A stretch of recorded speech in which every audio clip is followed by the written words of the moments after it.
మీరు చెప్పండి, మీ మీ ఉద్యమాన్ని ఏ విధంగా ముందుకు తీసుకుపోతున్నారు? ఈ రోజు సమైక్యాంధ్ర ఉద్యమానికి మరింత ఉధృతంగా ప్రజల్లోకి గాని కేంద్ర ప్రభుత్వం దృష్టికి తీసుకెళ్లడానికి జగన్మోహన్ రెడ్డి గారు ఈ రోజు 175 నియోజకవర్గాల్లో ఏకకాలంలో నిరాహార దీక్షలు ప్రతి ఒక్కరు కూడా శాసనసభ్యులు గాని కోఆర్డినేటర్స్ గాని అందరూ కూడా ఏకకాలంలో ఈ రోజు మొదలు పెట్టడం జరిగింది.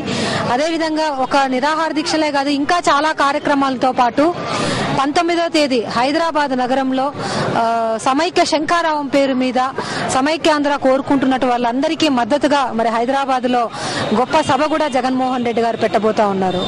అంటే ఏదైతే సభను అడ్డుకోవడానికి ప్రయత్నం చేస్తామని చెప్పేసి తెలంగాణ వాదులు చెప్తున్నారు. దీన్ని ఏ విధంగా తీసుకుంటారు? మీరు ఏ విధంగా ముందుకు వెళ్తారు? ఈ రోజు హైదరాబాద్ అనేది రాజధాని, దాంట్లో అందరి భాగస్వామ్యము ఉంది. అదేదో తెలంగాణకు గుత్తాధిపత్యంగా రాసిచ్చింది కాదు రాజధాని అనేది. ఉమ్మడి రాష్ట్రంలో రాజధాని నగరంలో ఎవరికైనా కూడా ఏ సభ పెట్టుకునేటువంటి ప్రాథమిక హక్కులు ఉన్నాయి.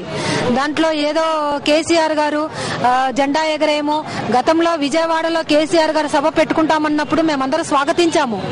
ఇప్పుడు కూడా మేము చెప్తా ఉన్నాము, మేము విభజన వల్ల నష్టం జరుగుతుందని చెప్పడానికి హైదరాబాద్ లో సమావేశం పెడతా ఉన్నాము. విభజన వల్ల నష్టం లేదని మీరు వచ్చి సీమాంధ్ర ప్రాంతంలో పెట్టండి, మేము కూడా దానికి స్వాగతిస్తాము. కాబట్టి ఎవరు గుత్తాధిపత్యం కాదు, రాజధాని నగరంలో ఎవరికైనా కూడా సమావేశం పెట్టుకునేటువంటి హక్కు ఉంది. ముఖ్యంగా ఈ రోజు హైదరాబాద్ నగరంలో గాని తెలంగాణ జిల్లాలో గాని కొన్ని లక్షల మంది రాష్ట్రం సమైక్యంగా ఉండాలని కోరుకుంటా ఉన్నారు.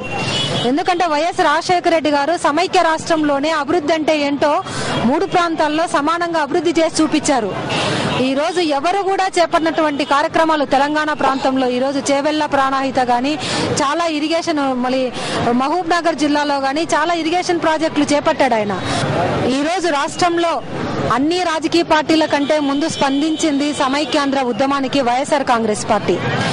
జేఏసీ నాయకులు వాళ్ళు పిలుపునియ్యకముందే రాజీనామా ఇచ్చాము.